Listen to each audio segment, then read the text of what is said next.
Kisah dari Sungai Kalimantan. Hantu Banyu. Kalimantan Selatan, sekitaran tahun 1999. Ancapi bajalanang, jangan lambat. Kayak binian, suara Kai Burhan terdengar nyaring membelah malam. Ya, malam itu aku dan Kai Burhan berangkat memancing. Awalnya Kai menolak keras untuk membawaku, tetapi aku bersikeras untuk tetap ikut. Lebih baik memancing bersama Kai Burhan daripada berkumpul dengan sepupu-sepupuku yang lain. Bukan karena tidak suka mereka, bukan. Tapi apa serunya berkawan dengan para gadis. Sejak tadi siang, mereka hanya cekikikan sambil merujak mangga muda yang dicocol garam dan penyedap rasa. Jadi tadi aku pun langsung meloncat dari ranjang saat mendengar Kai berpamitan pada Nini. Kai Burhan katanya ingin pergi memancing haruan. Lumayan hasilnya untuk sarapan para cucu yang datang liburan di rumah Kai. Kai, Hadi umpat. Aku bersuruh keras saat Kai sudah akan menaiki sepeda. Kai Burhan melotot kala mendengar permintaanku. Anak kota apa bisa memancing? Sudah masuk ke dalam rumah sana. Temani sepupu-sepupumu. Aku menolak. Abah Uma mengirim Hadi ke rumah Kai. Tentu bukan untuk santai-santai di rumah saja kan? Abah pasti menyuruh Hadi mendengani Kai bagawian. Kai masih tidak memberikan izin untuk ikut. Banyak nyamuk di hutan. Kamu hanya akan jadi santapan empuk para nyamuk. Namun, bukan aku namanya kalau tidak berhasil mendapatkan kemauanku, gagal membujuk kakek. Aku pun merayu Nini agar mengizinkan aku pergi memancing malam ini. Dan strategiku berhasil. Kai akhirnya mengalah, bersedia mengajakku pergi walau sambil menggerutu. Dan disinilah kami sekarang. Berjalan di jalan setapak yang membelah perkebunan warga menuju sungai kecil yang menurut Kai ada banyak ikan haruan dan ikan papuyunya. Bagamat kalau bajalan, ujar Kai Burhan sambil menyorotkan cahaya senter ke jalan setapak berlumpur yang harus kami lalui. Kampung Kai ini masih sangat tertinggal. Hanya jalan utama yang sudah diaspal, sisanya masih berupa tanah biasa yang selalu berlumpur tiap kali turun hujan deras. Entah apa alasan Abah Uma sehingga aku dan semua sepupuku selalu disuruh menghabiskan liburan sekolah di kampung sepi seperti ini. Tidak ada hiburan seperti di kota. Setiap hari hanya menghabiskan waktu untuk menonton televisi atau sesekali ikut memberikan makan ayam peliharaan Kai yang jumlahnya ratusan ekor. Kalau benar-benar sedang bosan, aku akan ikut Nini pergi mengurut pasiennya. Ya, Niniku memang seorang tukang urut yang dikenal bisa mengobati berbagai macam penyakit termasuk patah tulang. Pada akhirnya kami pun tiba di tepian sungai dan Kai mematikan lampu senternya. Aku berhenti sejenak, terdiam, memandangi sungai yang luas itu sehingga Kai menanyakan mengapa aku berdiam saja di situ. Adik, kata Kai sekali lagi membuyarkan lamunanku. Aku segera merespon. Kenapa Kai? Meski posisiku adalah cucu laki-laki tunggal yang kelak akan mewarisi semua hal milik Kai, bukan berarti aku bisa bersikap manja atau seenaknya. Kai selalu menekankan pentingnya berbicara sopan pada orang tua. Bapak di situ, ayo kawani Kai memasang umpan. Kai duduk di atas pohon yang tumbang di pinggiran sungai. Aku bergegas menghampiri Kai, membantunya mulai mempersiapkan peralatan memancing. Kai dengan cekatan memasang umpan dan melontarkan pancingan ke sungai. Aku mengikuti meski tangan ini sedikit gemetar. Dingin sekali, menyesal. Aku tadi keluar tanpa mengenakan jaket, hanya menggunakan baju lengan panjang, walau tadi Nini sudah menyuruh agar membawa jaket. Malam itu terasa begitu sunyi. Hanya terdengar suara aliran air sungai diselingi suara gelegar malam. Kai memulai ceritanya tentang masa mudanya. Bagaimana ia belajar memancing dari kakeknya. Ceritanya menarik dan sedikit banyak membantu melupakan rasa dingin ini. Setelah ini, apalagi yang kita lakukan Kai? Tanyaku saat Kai berhenti berbicara. Kai tak sempat menjawab. Dia menyentak pancing seekor ikan papuyu menggelepar di sana. Ambil ember yang tadi kita bawa. Isi air sedikit lalu masukkan ikan ini ke dalam ember. Perintah Kai. Aku segera melakukan perintah Kai. Air liurku menetes saat membayangkan ikan papuyu bau bar dicacap ke sambal lalu dimakan dengan nasi panas. Beberapa menit kemudian, Kai kembali berhasil mendapatkan ikan dengan ukuran yang lebih besar, sementara pancingku masih tidak memperoleh hasil. Kai terkekeh saat mendengar keluhanku. Ikan pernah memancing di kota. Aku menggeleng. Mana pernah memancing. Sehari-hari aku sibuk dengan urusan sekolah. Abah menyuruhku agar lebih berkonsentrasi belajar karena sebentar lagi masuk SMP. Alat itu gasan monjun juga, Kai? Tanyaku sambil menunjuk anyaman bilah rotan yang berukuran cukup panjang. Kai menepuk dahi. Kai kada ingat tadi hendak memasang luka. Luka, ulangku sambil mengamati alat yang tampaknya cukup ringan itu karena bisa ditenteng Kai dengan satu tangan saja. Pegang senter ini. Pinta Kai menyerahkan senter padaku. Aku pun dengan sigap mengambil senter tersebut. Cahayanya menerangi ke sekeliling kami. Kai mau masuk ke sungai? Tanyaku lagi penasaran dengan rencana Kai selanjutnya. Kenapa Juan ini Ikam nih menyuruh membawa Ikam yang cariwit banar? Sakit kepala Kai mendengar Ikam batakun tarus. Ujar Kai setengah mengolok-olok, nadanya bercampur canda. Tunggu di sini dan jangan arahkan senter ke sungai. Nanti ikannya lari. Setelah memberikan instruksi, Kai pun mulai membuka bajunya, memperlihatkan tubuh tuanya yang masih terlihat kuat dan berotot. Ia dengan hati-hati menuruni tepian sungai yang licin, memastikan setiap langkahnya aman sebelum akhirnya terjun ke dalam air.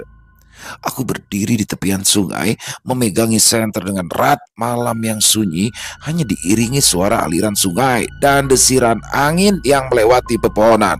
Kai bergerak perlahan di dalam air, matanya tajam memperhatikan pergerakan di sekitarnya. Dengan cekatan, Kai memasang bubu di dasar sungai, memastikan posisi perangkap tepat di jalur yang biasanya banyak dilalui ikan berenang. Sesekali, ia mengangkat tangannya ke atas permukaan air, memberikan isyarat agar aku tetap diam dan tenang. Kai tidak berhenti di satu titik saja. Dia membawa beberapa luka yang berarti harus dipasang di titik berbeda. Terpaksa aku duduk mencangkung seorang diri di tepian sungai. Aku masih bisa melihat tubuhnya menghilang masuk ke dalam air yang gelap. Walau hanya setinggi pinggang, tetap saja Kai harus berhati-hati. Lalu entah kenapa, nafasku terasa sesak saat melihat air yang terus mengalir. Perasaan trauma yang selama ini kucoba untuk dilupakan kembali muncul, membuat kepalaku terasa pusing dan perutku tiba-tiba saja mual. Aku tidak bisa berenang. Bukan karena tidak pernah belajar berenang, tetapi karena ada satu kejadian yang hampir merenggut nyawaku sehingga aku tak berani lagi masuk ke dalam air. Kejadian itu terjadi 7 tahun silam saat aku masih duduk di bangku SD. Saat itu teman sekelasku mengajakku untuk berenang ke sungai Martapura. Orang Banjar mana yang tidak tahu sungai itu? Kami yang dibesarkan di kota Banjarmasin sudah sangat akrab bermain di sungai besar itu. Kami sejak kecil sudah terbiasa mandi bersama-sama. Sesampainya di tepian sungai, kami semua menanggalkan seragam sekolah. Baju seragam kusimpan baik-baik dalam tas, jangan sampai kotor agar Uma tidak mengamuk karena pakaian sekolahku kotor. Satu persatu temanku mulai meloncat ke dalam sungai, berenang dengan lincah, mengejar perahu kelotok yang sedang melintas. Di kota kami, sungai adalah bagian dari kehidupan sehari-hari. Anak-anak di sini biasanya sudah pandai berenang sejak kecil. Husni, salah satu temanku yang sudah berada di tengah sungai, mulai melambai ke arahku, menyuruh untuk segera menyusul. Mereka tidak tahu bahwa saat itu aku sedang sakit kepala karena kemarin mandi hujan. Sebentar, sahutku dengan suara ragu. Kulihat air yang berwarna kecoklatan. Mungkin sakit kepalaku akan sembuh setelah bermain air bersama teman-teman. Aku pun berteriak senang saat mendapati melompat ke dalam air, sehingga aku lupa waktu saat ikut mengejar kelotok yang melintas membawa turis. Lalu, saat aku berada di tengah sungai, mendadak saja tubuhku terasa lemah. Tanganku mencoba menggapai-gapai, tapi tubuh justru semakin tenggelam. Aku berusaha mengingat pesan Uma agar tidak tenggelam saat berenang, tapi kepanikan membuat otakku blank. Air mulai masuk ke dalam mulut dan juga hidungku, membuatku semakin panik. Aku semakin merasa tidak berdaya, tenggelam lebih dalam. Suara-suara di sekitar mulai terdengar sayup-sayup seolah menjauh. Dan saat itulah aku merasa ada tangan yang kuat menarikku ke permukaan. Seorang lelaki dewasa yang kebetulan berada di dekat situ dengan sigap menyelamatkanku. Ia memukul punggungku dengan keras sehingga air yang terbatuk-batuk, air yang sempat masuk mengalir keluar bersama batuku. Namun setelahnya aku merasa sangat lega saat merasakan udara segar kembali masuk ke dalam paru-paruku. "Jangan pernah coba-coba berenang kalau belum bisa," kata lelaki itu. Suaranya terdengar penuh dengan kekhawatiran. Tersengal-sengal, aku pun terduduk di tepian sungai disambut oleh pandangan khawatir dari teman-temanku. Mereka semua tampak bingung melihat kondisiku yang tak seperti biasanya. Aku hanya mengangguk memberikan jawaban, mencoba menunjukkan bahwa keadaanku masih baik-baik saja meskipun tadi hampir mati tenggelam. Dan sejak peristiwa tenggelam itu, melihat sungai pun membuatku menjadi ngeri akan kemungkinan tenggelam lagi. Ngeri membayangkan makhluk-makhluk apa yang tersembunyi di dalam airnya yang tenang namun penuh dengan misteri. Setiap kali mendekati sungai, rasa takut itu kembali menghantui pikiranku. Akan tetapi, tentunya percuma kalau terus merasa takut pada sungai, apalagi tempat tinggalku di Banjarmasin sangat dekat dengan Sungai Martapura. Kita kembali ke masa kini. Aku melihat Kai dengan tenang memasang perangkap ikan di dasar sungai. Aku memegangi senter dengan erat, mencoba menenangkan diriku sendiri. Bayangan-bayangan masa lalu masih menghantui, tapi kehadiran Kai memberiku sedikit keberanian. "Pegang senternya baik-baik, jangan sampai masuk air," perintah Kai yang tampaknya sadar aku mulai melamun. "Ya Kai," jawabku meski suaraku sedikit bergetar. Kai melanjutkan pekerjaannya dengan cekatan. Tangannya yang terlatih dengan sabar memasang luka di tempat-tempat yang strategis. Aku mengamati setiap gerakannya, berusaha mempelajari apa yang dilakukan Kai. Setidaknya ini jauh lebih baik daripada hanya mendengarkan ocehan para sepupu perempuanku.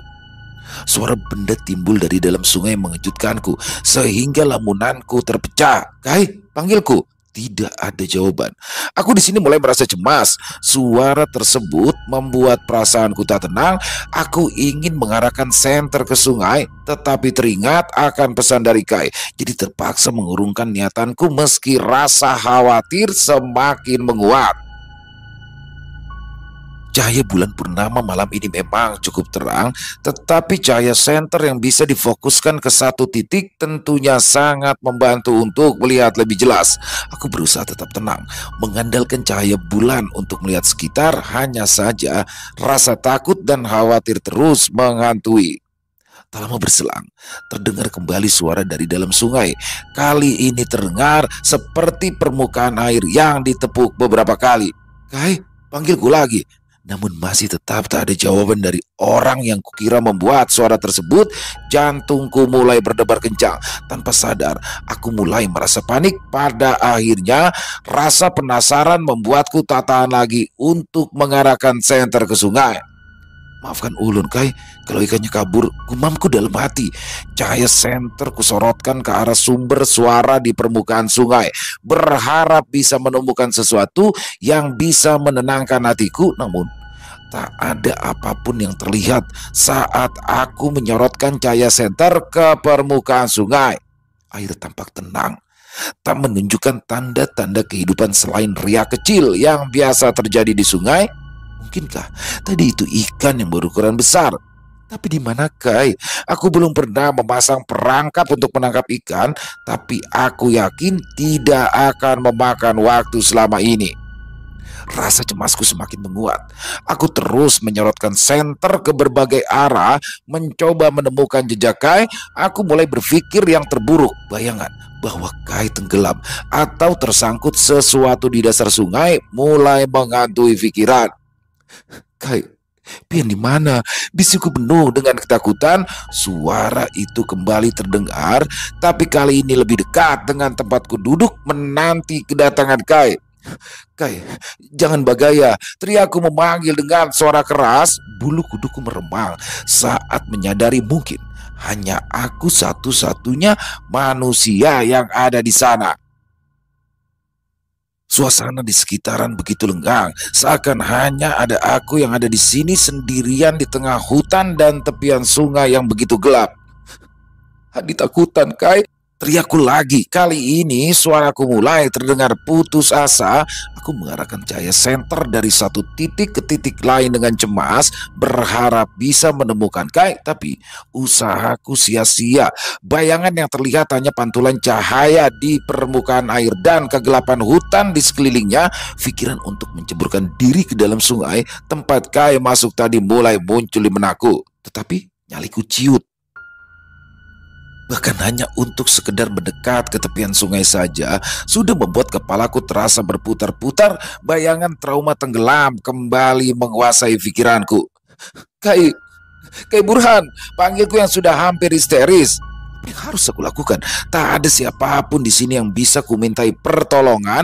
Bagaimana nanti aku menjelaskan ke Nini jika sampai terjadi sesuatu pada Kai?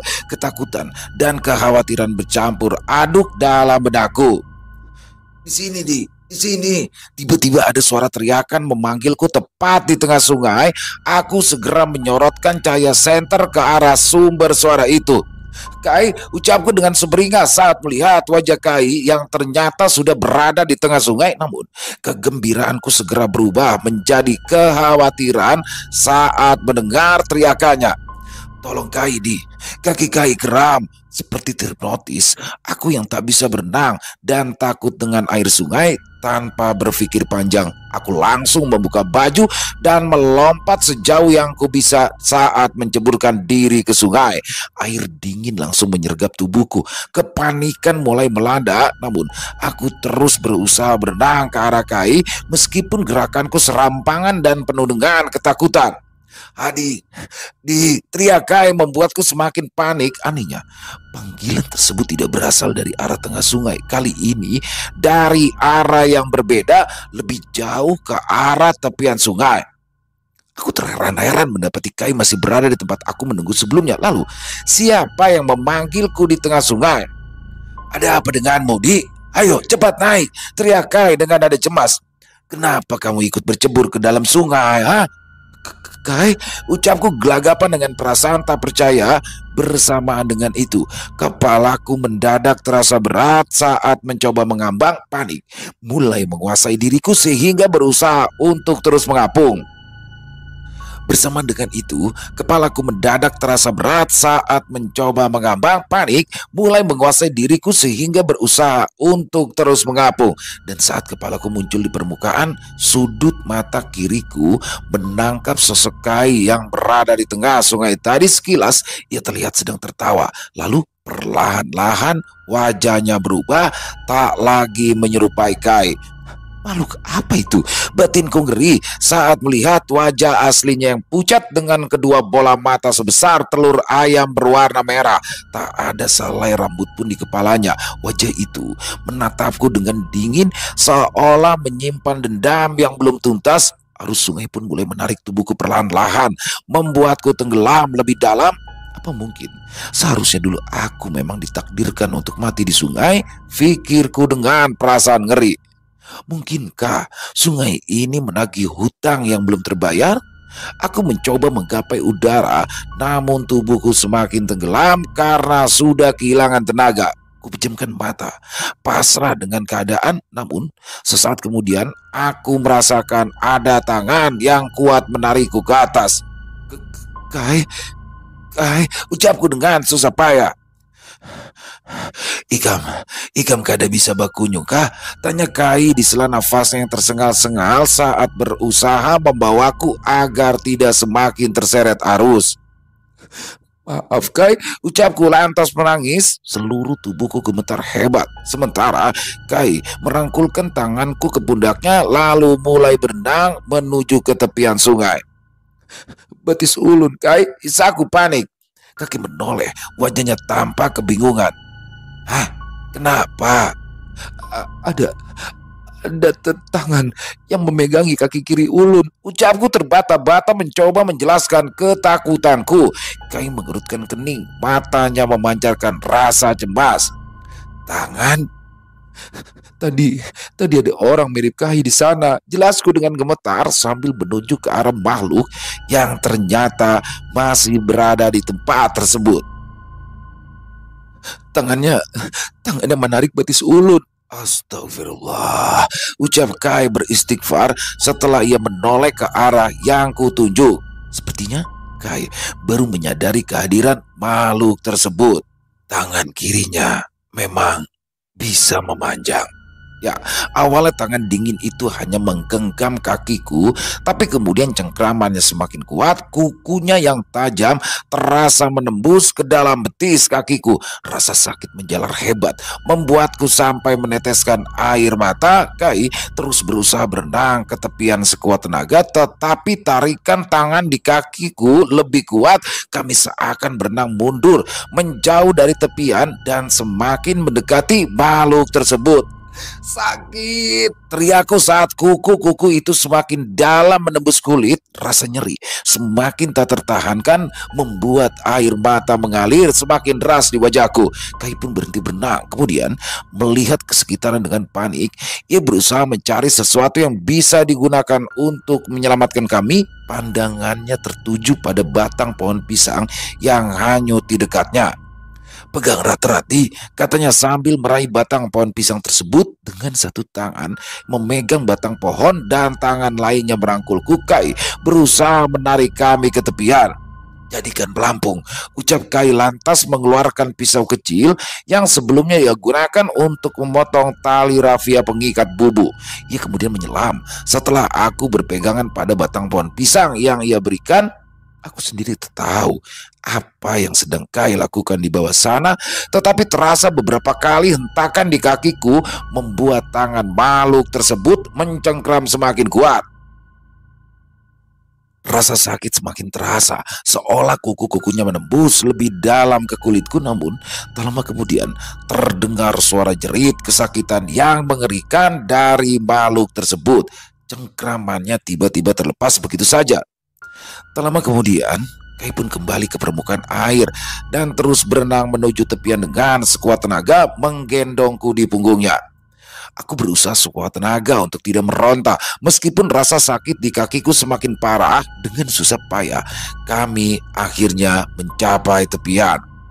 Kai segera menarikku ke daratan, membuatku terhempas ke tanah yang berlumpur. Ia pun segera memeriksa kakiku yang berdarah akibat cengkraman dari makhluk tersebut. Apa itu Kai? Tanyaku dengan suara gemetar memandangi air sungai yang tenang, tetapi ternyata menyimpan begitu banyak kengerian. Kenapa Ikam tadi umpat masuk ke dalam sungai? Padahal Ikam tak bisa berenang sama sekali, seru Kai dengan nada marah bercampur juga oleh nada kekhawatiran. Beliau bahkan tidak berniat untuk menjawab pertanyaanku. Ku ceritakan kembali apa yang aku alami saat Kai mulai menyelam. Ternyata bukan Kai yang lama di dalam sungai, tetapi aku yang sudah masuk dalam pengaruh makhluk tersebut, sehingga pikiran dan juga penglihatanku dipermainkan olehnya. Jadi makhluk apa itu tadi? Tanyaku yang sudah mulai tenang meskipun masih merasakan sakit di kakiku. Hantu banyu, penunggu sungai ini. Untung kita masih bisa melarikan diri, jawab Kai sambil menghela nafas panjang. Wajahnya tampak serius, menunjukkan bahwa kejadian ini bukanlah hal yang bisa dianggap enteng. Beberapa detik Setelah Kai menyebutkan nama makhluk tersebut, terdengar suara tawa dari tepian sungai, tawa yang membuat bulu kuduku meremang kembali. Suara itu terdengar sangat dekat, seolah-olah makhluk itu masih berada di sana terus mengawasi kami. Tawa tersebut membuat kami bergegas meninggalkan tempat secepat mungkin, tak ingin berurusan kembali dengan makhluk mengerikan itu. Dengan langkah cepat, kami berjalan menembus hutan, mencoba menjauh sejauh mungkin dari sungai. Aku terus memegangi tangan Kai, merasakan ketenangan dari sentuhan tangannya. Kai juga sesekali menoleh ke belakang, memastikan jika tidak ada yang mengikuti kami. Setelah beberapa saat, kami pun pada akhirnya tiba di tempat yang lebih aman, jauh dari sungai dan juga hutan lebat. Kami berhenti sejenak untuk beristirahat. Kay kemudian memeriksa luka di kakiku, membersihkannya dengan air dari botol yang ia bawa, lalu membalutnya dengan robekan baju kaosnya. Rasanya perih, masih terasa, tetapi perlahan mulai berkurang. "Kau harus lebih berhati-hati, Di," ucap Kay dengan lembut. "Jangan banyak melamun saat berada di tempat baru." Saat kami tiba di rumah, Nini sedang duduk di dekat pintu, tampaknya sudah menunggu kepulangan kami. Wajahnya yang tadinya tenang langsung berubah menjadi khawatir ketika melihat kami berdua yang pulang dalam keadaan menyedihkan. "Hah, kenapa basah kuyup begini? Mana ikannya?" seru Nini dengan nada mengomel, lalu segera berdiri dan mendekati kami. "Apa yang terjadi? Kenapa kalian tidak membawa apa-apa?" Kai menghela nafas panjang sebelum menjawab. "Maaf nih, tadi ada sesuatu yang terjadi di sungai.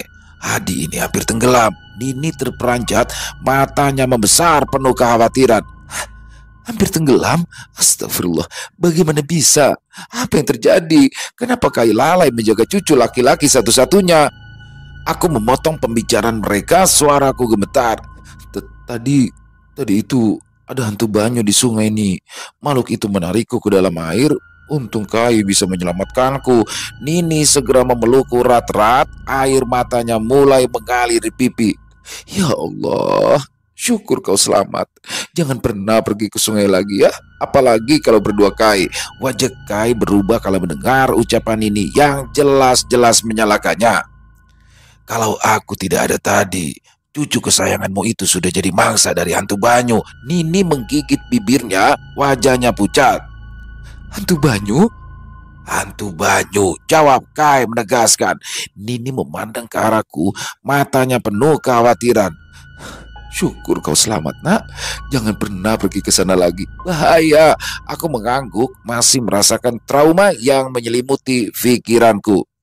"Iya, Nih. Aku tak akan pergi ke sana lagi." Nini menarik nafas dalam-dalam, lalu mengarahkan kami ke dalam rumah. "Kalian segera mandi. Sementara Nini buatkan teh hangat ya. Ayo, mari masuk." Di dalam rumah, Nini segera menyiapkan air hangat untuk kami membersihkan diri. Kai membantuku melepaskan pakaian basah dan menggantinya dengan pakaian kering. Luka di kakiku masih terasa perih, tetapi Nini dengan cepat merawatnya dengan obat-obatan yang ia miliki. Setelah itu, kami duduk di ruang tengah. Nini menyiapkan teh panas dan beberapa makanan hangat untuk kami. Sepupu-sepupuku yang tadi sudah tertidur jadi terbangun lagi. Mereka semua heboh ketika mendengar jika aku hampir saja menjadi korban dari hantu banyu.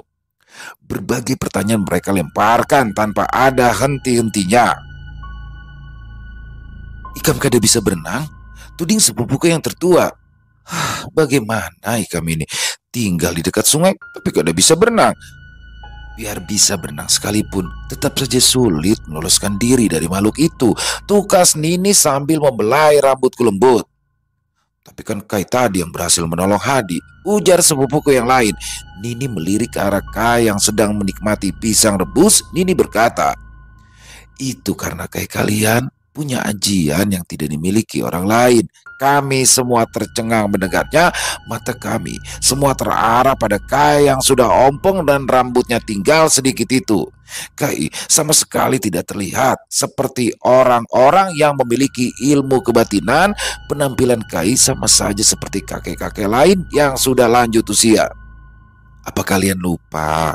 Kai itu setiap hari menerima tamu?" tanya Nini geli.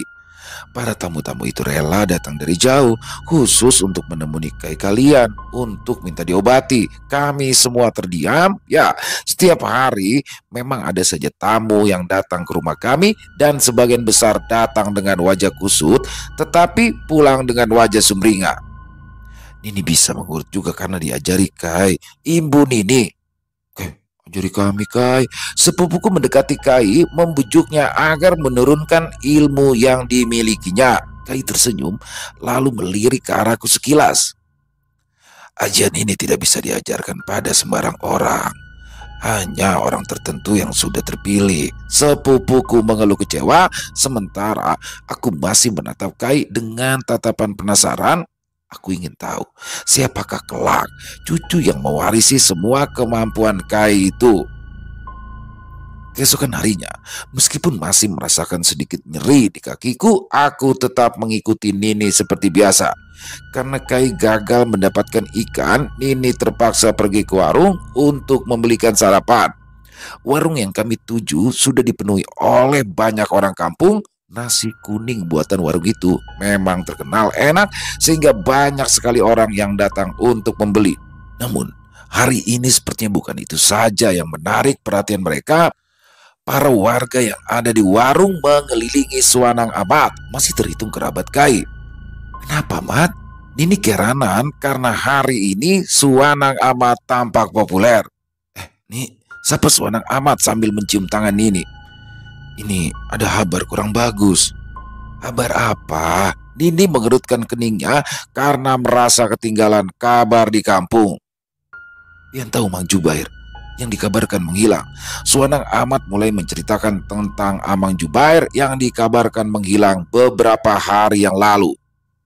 Pada sore naas itu, Amang Jubair tengah memeriksa kebun cempedakan, namun sampai malam hari datang Amang Jubair tidak juga pulang sehingga keluarganya merasa khawatir. Mereka pun segera melaporkan kehilangan Amang Jubair pada warga, dan malam itu juga warga berduyun-duyun datang ke kebun Amang Jubair yang cukup luas. Pohon cempedak yang sudah tua memiliki diameter cukup besar, membuat pemandangan di kebun menjadi semakin menyeramkan. Kelebat cahaya senter terlihat di sekeliling kebun tersebut. Teriakan terdengar bersautan saat mereka memanggil-manggil nama Amang Jubair. Akan tetapi, usaha pencarian itu tidak membuahkan hasil. Walaupun warga sudah semalaman mencari ke sekelilingnya, Amang Jubair tetap tidak ditemukan. Berbagai dugaan mulai muncul. Ada sebagian yang meyakini Amang Jubair kabur dari kampung karena terlilit hutang, tetapi pendapat itu pun masih diragukan beberapa orang. Ya, Amang Jubair memang memiliki banyak hutang, tetapi ia bukanlah orang yang bisa memutuskan untuk melarikan diri tanpa tanggung jawab, apalagi meninggalkan anaknya yang masih kecil-kecil. Ada juga sebagian yang mengira jika ia sudah menjadi mangsa ular sanca. Hutan rimbun yang terletak tak jauh dari desa dikenal dihuni oleh ular sanca berukuran besar sebesar batang pohon kelapa. Mereka biasa menyebut sanca dengan sebutan ular sawah. Ular sawah dengan ukuran batang pohon kelapa pasti bisa menelan Amang Jubair yang bertubuh kurus itu. Warga pun mulai berunding lagi untuk masuk ke dalam hutan. Ular sawah yang kekenyangan biasanya tak akan bisa pergi jauh. Mungkin warga beruntung jika bisa menemukan ular tersebut. Meskipun tidak bisa membawa Amang Jubair pulang dalam keadaan hidup, setidaknya mereka berharap masih bisa membawa sisa-sisa tubuh dari Amang Jubair. Rencananya hari ini mereka akan berangkat, jadi para lelaki yang biasanya pergi ke Pahumaan sengaja menunda pekerjaan mereka di sawah. Mereka bertekad untuk masuk ke dalam hutan. Itu rencana mereka semula. Namun semua berubah ketika tadi pagi ada salah seorang lelaki yang berlari ke arah kampung sambil berteriak-teriak meminta tolong. Wajahnya pucat pasi, keringat membasahi seluruh tubuh, pakaiannya penuh lumpur, beberapa luka terlihat di kakinya. Amang Jubair, Amang Jubair, Amang Jubair muncul. Warga yang mendengar itu gempar. Mereka bergegas menuju ke tepian sungai mengiringi lelaki yang tadi datang memberi kabar. Mereka mengira Amang Jubair muncul dalam keadaan hidup, lalu meringis meminta maaf karena sudah membuat seluruh warga khawatir. Tetapi yang mereka temui adalah mayat yang sudah membengkak. Wajah Amang Jubair masih bisa dikenali, tetapi beberapa bagian tubuhnya sudah rusak, mungkin dimakan ikan. Amang Jubair menjadi korban dari hantu Banyu, ujar Suanang Amat mengakhiri ceritanya. Ubun-ubunnya cekung. Itulah pertanda ia sudah menjadi korban hantu Banyu. Aku memegangi tangan Nini dengan kuat. Rasa ngeri hebat begitu terasa. Tadi malam aku hampir saja menjadi korban dari hantu Banyu. Kalau saja tidak ada Kai, mungkin aku sudah menyusul nasib Amang Jubair. Setelah membeli nasi kuning, Nini pun setengah menyeretku agar segera pulang. Hantu Banyu itu harus segera diusir. Sudah banyak orang yang menjadi korban, gumam Nini. Tapi siapa yang bisa melakukannya? Apakah tidak bisa? Aku bertanya heran. Tidak bisa. Hanya lelaki yang masih bujang yang bisa melakukannya. Nini mendadak berhenti berjalan lalu menatapku tajam. Kai memang sudah tidak bisa. Tapi kamu pasti bisa, Antung Hadi. Aku menatap tidak mengerti. Nini pun tidak menjelaskan. Nini hanya mengusap rambutku lalu menghela nafas. Sebenarnya kami berniat menunggumu sampai dewasa. Tapi sepertinya kamu harus belajar dari sekarang. Selesai. Wow, luar biasa kisah dari Kenanga Kinasi. Lalu saya suka banget ya, apalagi kisah ini dari Tanah Borneo, Kalimantan. Di sini sangat menarik. Mistis-mistis dari Kalimantan memang selalu menarik ya untuk semakin dikulik. Dan kali ini kita menampilkan hantu Banyu, yaitu hantu yang di air ya, di air. Memang kalau di daerah Jawa juga ada ya, tapi beda penyebutannya. Tapi kalau di sini hantu Banyu, dan luar biasa sekali di sini bagaimana dikisahkan seorang cucu dengan kakek mancing. Nah, apa yang dilihat sama dia kakeknya itu di tengah sungai sedang tenggelam itu ternyata hanya ilusi yang diberikan oleh hantu Banyu itu, padahal Kai Burhan ada di situ gitu, nggak ada di samping sedang memasang perangkap. Tapi yang dilihat sama Hadi itu adalah dia di tengah-tengah. Jadi ini dapat banget horor ini. Dan nama-namanya juga Antung Hadi ya. Jadi Antung itu setahu saya memang adalah nama khas cowok di Banjar ya. Nah, Antung Hadi. Jadi unik banget, keren banget untuk Kenanga Kinasi. Dapat banget penggambaran suasana di Kalimantannya. Memang Kalimantan terkenal dengan banyaknya sungai di sana ya. Dan di sini Hadi sendiri sudah terbiasa di Sungai Martapura. Dulunya pernah mengalami tenggelam di Sungai Martapura. Jadi dia punya fobia sama sungai. Jadi di sini mungkin dimanfaatkan ya oleh hantu Banyu itu bagaimana menarik Antung Hadi ini ke dalam sungai. Untungnya Kai Burhan bisa dengan cepat menolong ya, dan tangan kirinya bisa memanjang katanya hantu Banyu itu. Jadi badan dia di tengah sungai tapi tangannya bisa sampai ke tepian tuh. Jadi keren banget, serem banget itu di situ. Dan di endingnya ini menarik nih. Di endingnya menarik banget bagaimana ternyata Amang Jubair di malam yang sama itu terkena juga oleh hantu Banyu, dan ciri-cirinya salah satunya adalah ubun-ubunnya itu cekung ya. Dia jadi ubun-ubun ini jadi kayak empuk kayak bayi gitu, cekung ke dalam. Itu salah satu korban hantu Banyu. Dan semakin menarik, semoga untuk Kenanga Kinasi ada ini ya, pengalaman dari Antung Hadi sendiri ya, pengalaman di daerah Kalimantan, lebih tepatnya lagi di daerah Banjar ya. Ini jadi suku Banjar teman-teman, dan semakin banyak lagi pengetahuan saya terutama lah ya tentang Kalimantan, tentang suku Banjar, dan semoga bisa menambah wawasan kita semua. Intinya itu, terima kasih kepada Kenanga Kinasi atas kisah luar biasanya. Mari kita ambil hikmah baiknya dari kisah barusan dan dibuang saja yang buruk-buruknya. Dan semoga saja kisah barusan bisa menghibur teman-teman semua para pecinta penikmat horor misteri. Lebih khususnya lagi kepada para subscriber dari channel Ilo Bercerita. Buat teman-teman yang mungkin punya komentar lain, yang mungkin punya pendapat lain, silakan bisa menuliskannya di dalam kolom komentar. Atau hanya sekedar saling menyapa, silakan. Insya Allah kami akan membalasnya satu persatu. Kami juga ingin mengucapkan terima kasih kepada seluruh teman-teman yang sudah selalu setia mendukung channel kami, yang sudah selalu hadir setiap harinya. Karena kehadiran teman-temanlah kami selalu bersemangat berkarya di setiap harinya.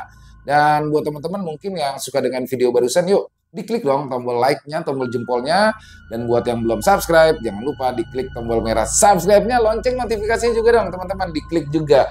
Biar teman-teman selalu mendapatkan notifikasi dari konten-konten terbaru kami, yang mana kami akan upload di setiap harinya insya Allah ya, setiap malam. Jam 9 malam waktu Indonesia bagian Barat untuk channel Ilo Bercerita, jam 9 teman-teman ya, 9 malam. Oh ya, buat teman-teman mungkin yang punya kisah horor misteri, yang punya kisah horor misteri yang diangkat dari kisah nyata, dari pengalaman pribadi, apabila mungkin berkenan dibawakan di channel kami, silakan bisa mengirimkannya ke nomor telepon yang ada di sini, dan bebas ya, bisa mengirimnya lewat audio atau lewat tulisan, lewat WhatsApp aja, bebas senyamannya teman-teman aja. Maksud pengalaman pribadi di sini adalah bisa dari diri sendiri, dari lingkungan sekitar, atau dari keluarga, boleh gitu aja, senyamannya teman-teman aja pokoknya. Dan buat teman-teman yang sudah mengirimkan kisah, kami ucapkan terima kasih. Buat yang sudah mengirimkan kisah tapi belum sempat dibawakan, harus bersabar ya, karena harus melalui proses penggarapan terlebih dahulu. Di akhir kata, saya Ilo mengucapkan permohonan maaf apabila mungkin dalam pembawaan kisahnya ada kata-kata saya yang salah, ataupun ada kata-kata saya mungkin yang kurang berkenan. Saya mohon dibukakan pintu maaf yang seluas-luasnya, dan sampai berjumpa lagi di konten-konten kami selanjutnya yang pasti tidak kalah serunya, yang pasti tidak kalah horornya. Masih bersama saya Ilo di channel Ilo Bercerita. Salam sehat, sukses selalu untuk kita semua. Wassalamualaikum warahmatullahi wabarakatuh.